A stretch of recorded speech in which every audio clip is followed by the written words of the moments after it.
আপনারা কি খেয়াল করেছেন সোশ্যাল মিডিয়ায় ইদানিং কিছু ভিডিও, ওরে মা বাইরে যে রোদ।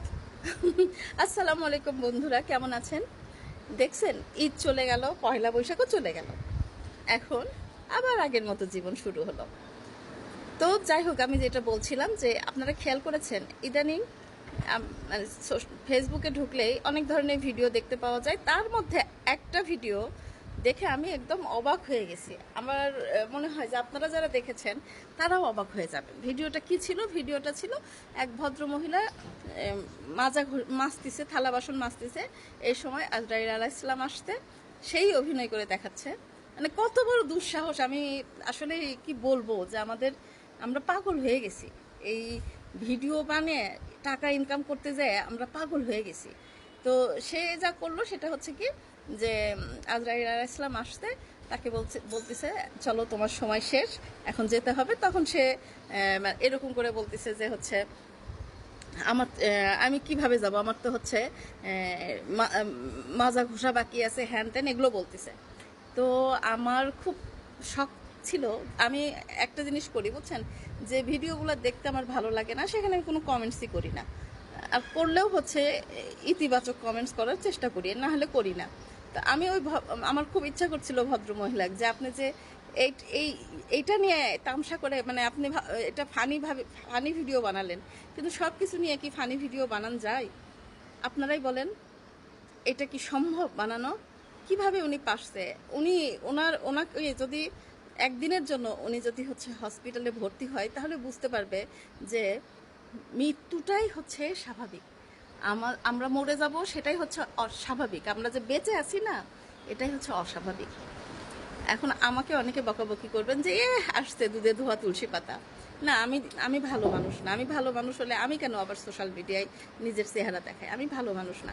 কিন্তু যেগুলো একদম অতিরিক্ত বাড়াবাড়ি, সেই জিনিসগুলো নিয়ে আমি আপনাদের কাছে একটা রিকোয়েস্ট করব। আবার কিছু ভিডিও দেখেছেন যে হচ্ছে নামাজ পড়ছে, হাজব্যান্ড ওয়াইফ নামাজ পড়ছে, সে নামাজের ভিডিও কে করে দিছে জানি না, সেগুলো হচ্ছে সোশ্যাল মিডিয়ায়। এটা খুবই দেখছি রমজান মাসে, যে নামাজ পড়তেছে, মোনাজাত করতেছে, সেগুলোর ভিডিও সোশ্যাল মিডিয়ায় দিচ্ছে।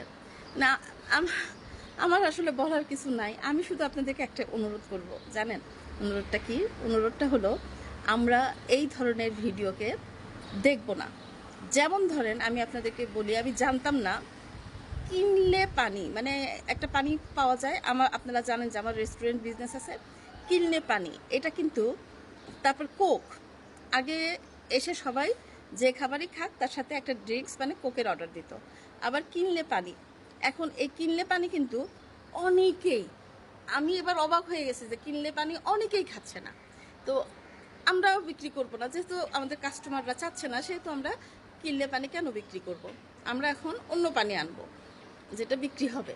তো আমরা যদি এই খারাপ জিনিসগুলো, না মানে ধর্মকে বিকৃত করে বা ধর্মকে ফানি বানিয়ে যারা ভিডিও বানায়, আমরা যদি তাদেরকে না দেখি, আমার মনে হয় যে হচ্ছে তারা যখন দেখবে যে ভিউ হচ্ছে না, তখন আস্তে আস্তে তারা এই ভিডিও বানানগুলো বন্ধ করে দেবে।